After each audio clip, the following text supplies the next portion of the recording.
Audioton mempersembahkan sebuah audiobook novel berjudul Cerita Hasrat Sang CEO, karya autor Teh Ijo. Bersama saya, Pimoy sebagai pengisi suara. Episode 1, selamat mendengarkan. Kabur di hari pernikahan bukanlah suatu hal yang diinginkan oleh seorang Daisy Gueren, anak sematawayang dari pengusaha tersohor di negeri ini. Bagaimana tidak, ia harus menikah dengan lelaki yang sama sekali tidak dikenal dan tidak pula dicintai. Bagi Daisy, menikah itu harus dasar cinta, bukan karena harta atau sekedar perjanjian bisnis semata. Menjadi anak pengusaha kaya raya, membuat banyak lelaki gila harta yang mendekati Daisy dan ingin menjadikan Daisy sebagai istrinya.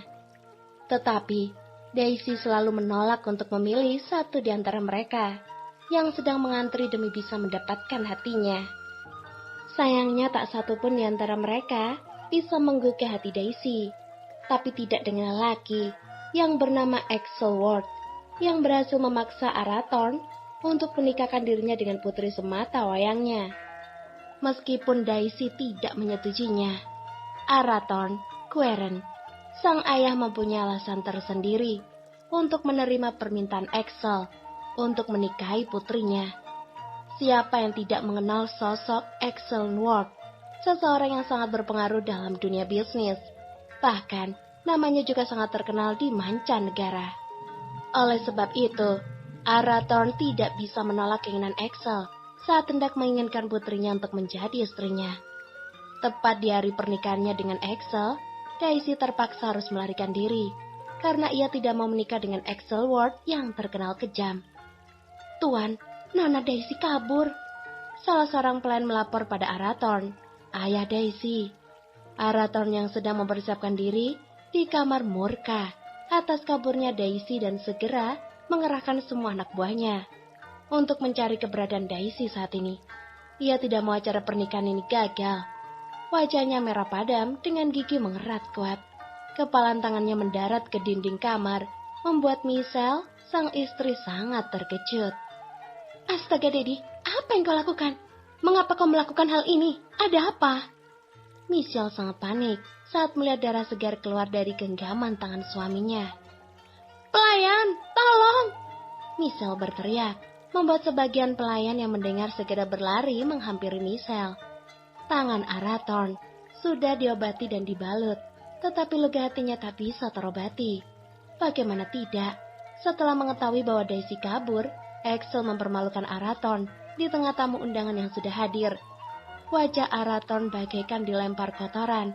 Ia tak bisa berkata apa-apa lagi saat Axel merendahkan keluarganya. Terlebih, Axel juga memberikan wacana. Tak ada yang boleh menikahi Daisy selain dirinya. Jika ada yang sampai berani menikahi Daisy, berarti orang tersebut sudah tidak mencintai nyawanya sendiri. Di tengah kerumunan tamu undangan, Arathorn benar-benar kehilangan wajah serta nama baik keluarga. Semua ini adalah salah Daisy. Bagaimana caranya? Arathorn harus bisa menemukan Daisy secepatnya. Daisy terlalu bodoh. Saat ia kabur dari rumah, tak ada satupun kartu penggesek uang yang ia bawa. Hanya tas kecil yang berisi kartu identitas serta beberapa lembar uang bergambar Pak Proklamator.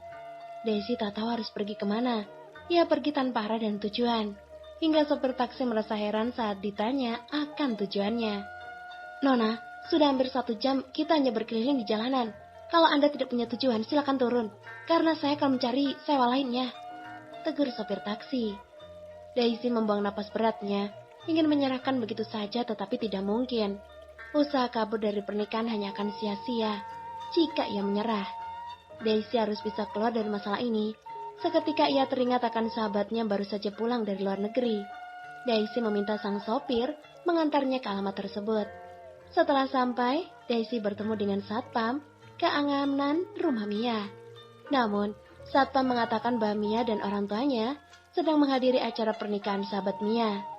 Dengan sabar, Daisy memilih menunggu Mia pulang daripada ia luntang-lantung di jalanan tak jelas.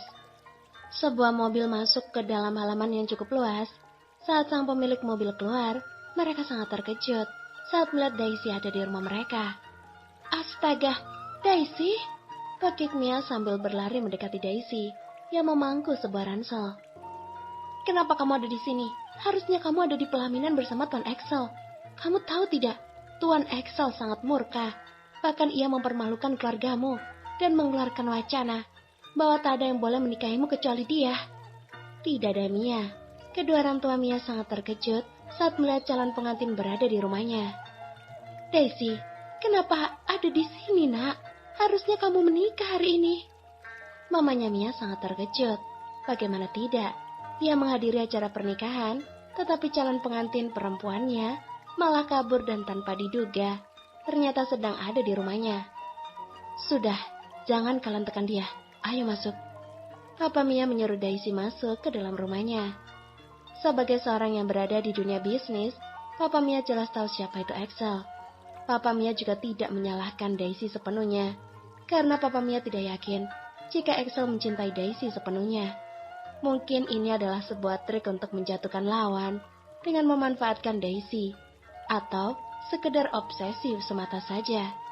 Mendengar penjelasan dari papanya Mia, semua yang ada di ruangan itu terbelalak. "Kasihan sekali kamu, Dai." Mia memeluk tubuh Daisy, sahabat sedari kecilnya. Daisy merasa lega saat Papa Mia masih memihak kepada dirinya. Setidaknya Daisy bisa memanfaatkan situasi ini untuk meminta tempat tinggal untuknya, meskipun tidak berada dalam rumah ini. Untuk malam ini Daisy diizinkan untuk menginap di rumah Mia. Untuk selanjutnya Daisy akan diberi tempat tinggal sendiri oleh papanya Mia, sebab ia juga tak berani menyembunyikan Daisy dalam rumahnya. Karena jika Axel mengetahui Daisy berada di rumahnya, maka Axel pasti akan menghancurkan keluarga dan juga perusahaannya.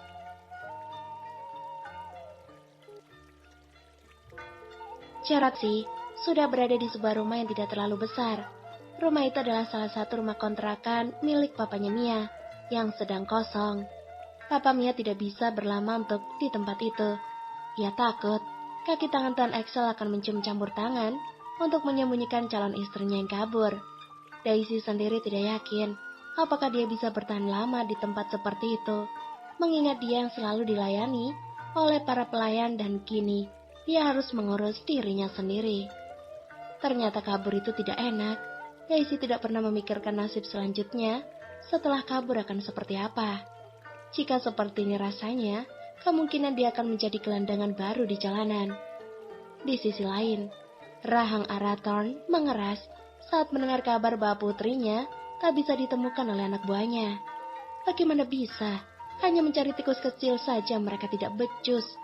Apakah dia harus menyiarkan ke stasiun televisi untuk menemukan putrinya?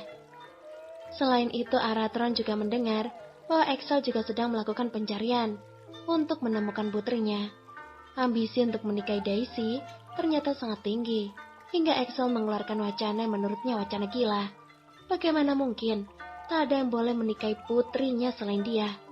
Dengan kekuasaan yang dia miliki, maka apa yang diinginkan maka akan tercapai.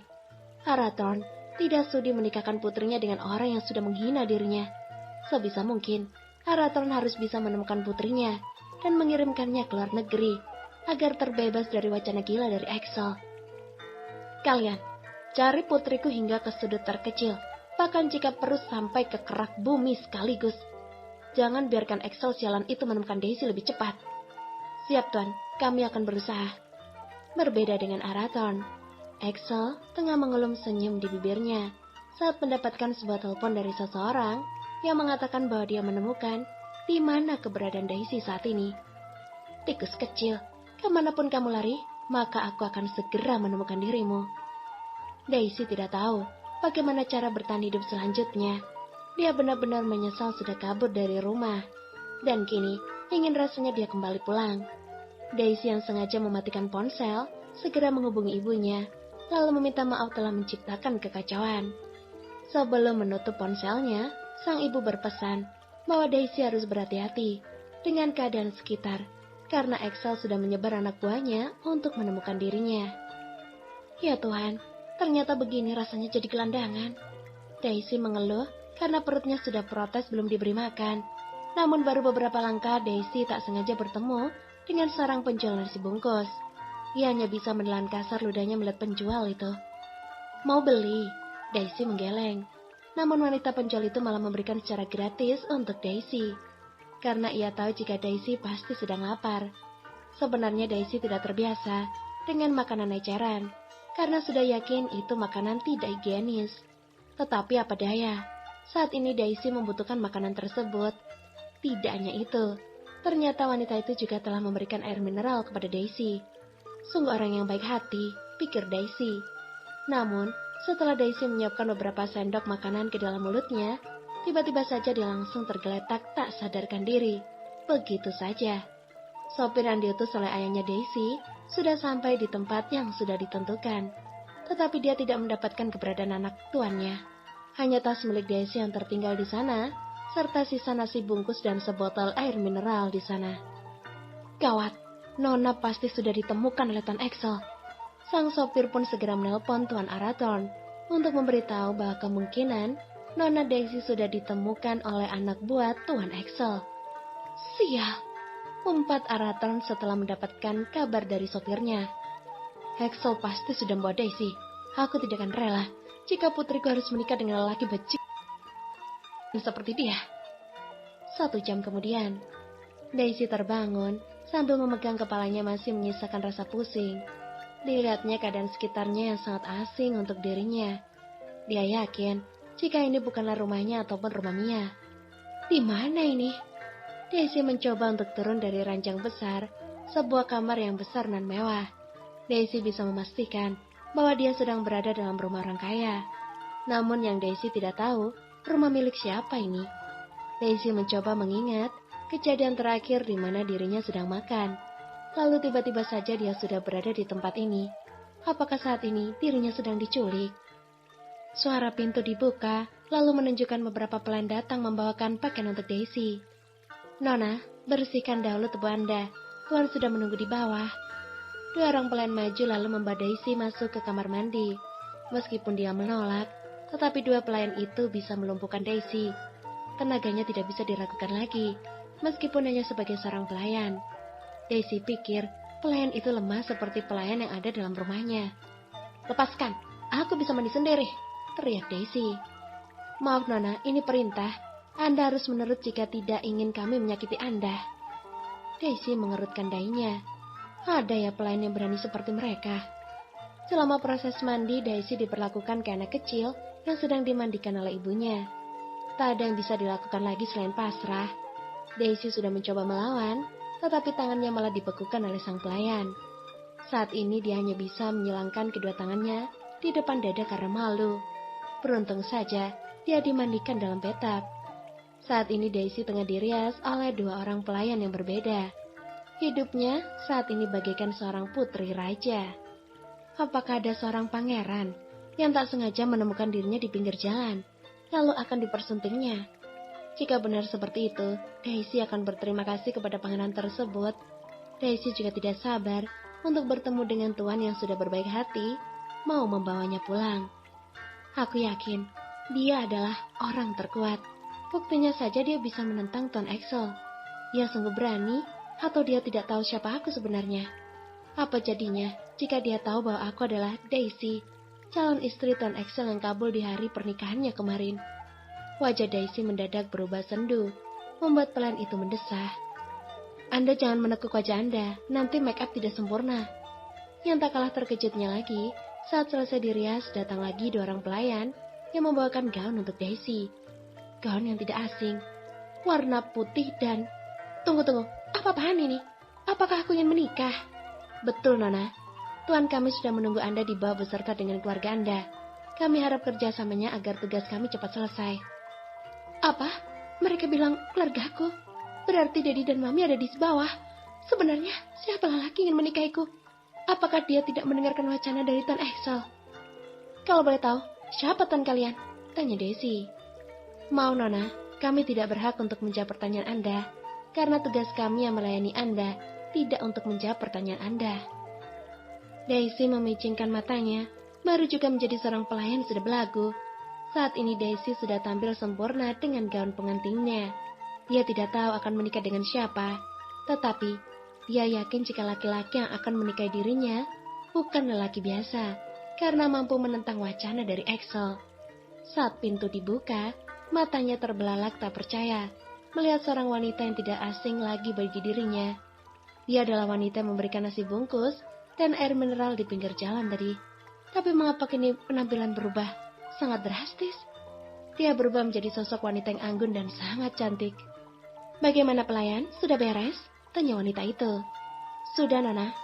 "Baiklah, kalian boleh pergi." Satu persatu pelayan sudah meninggalkan kamar. Hanya tinggal Daisy dan juga wanita tersebut. "Kamu sudah siap? Tuan dan juga Dedi kamu sudah menunggu kamu di bawah. Mari kita turun."